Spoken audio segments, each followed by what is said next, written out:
Hey friends, so glad you could join me today. I know it's really getting close to summer and we got a lot of stuff that are going on. We're having a cold day actually today.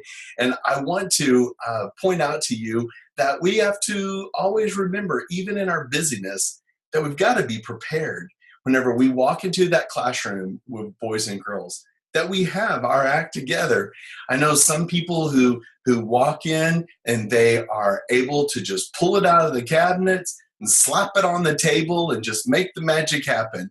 And you know what? That's possible. A lot of times we have been asked to step in an emergency. I mean, somebody's kids throwing up out in the parking lot, and who's going to go in here and teach these because they're going home? It's like, yeah, I'll go. And so we go in and we start pulling it out of the cabinets, the drawers, we put it on the table, and we just make the magic happen.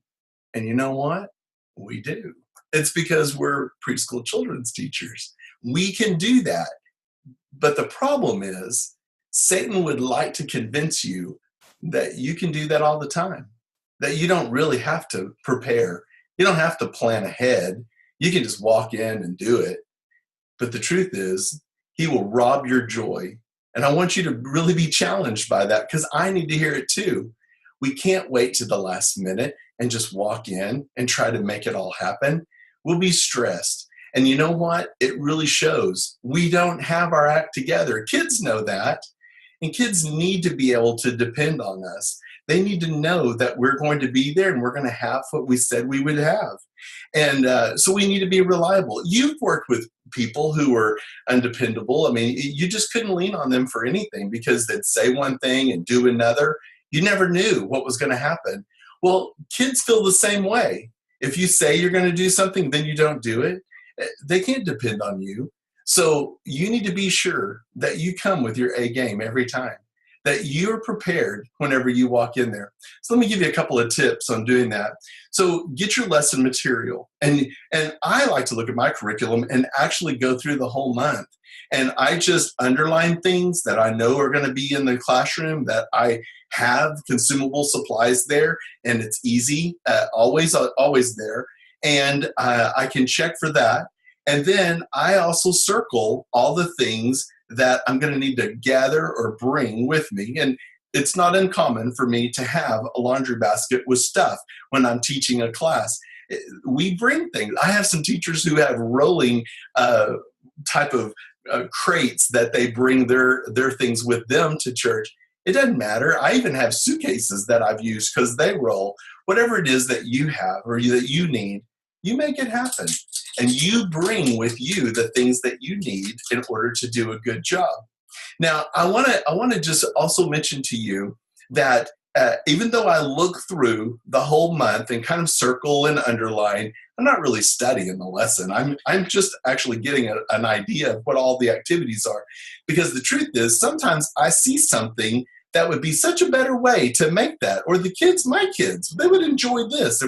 And I've been a writer in curriculum, and it's hard to write for a blanket audience, a class. Some classes have lots of resources. Other classes have little resources. And to try to put that out there where they could use that in an understandable way is a challenge. So you know your class. Now you know how to make that activity better.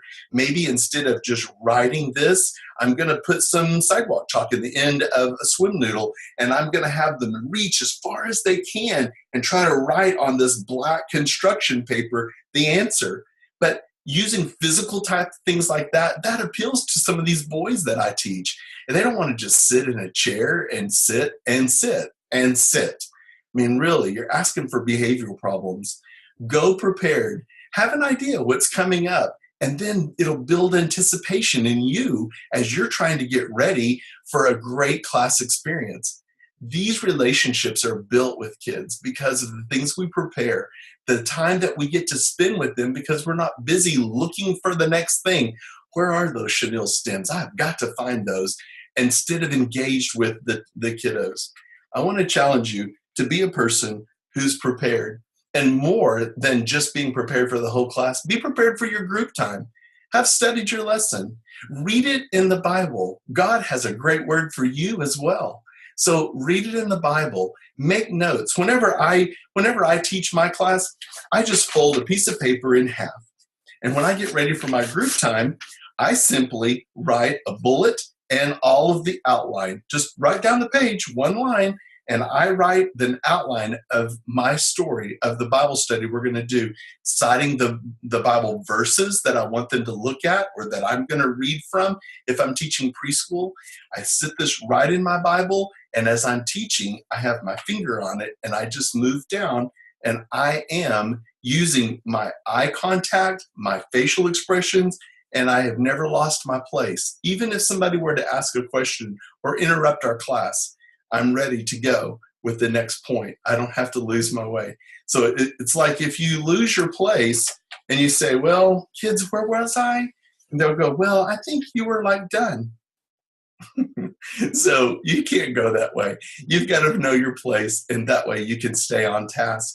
Be prepared. When you have everything gathered from the resource room, when you have everything sitting next to you for the group time, you're ready to roll. And it shows, and you have less behavioral problems because you're prepared.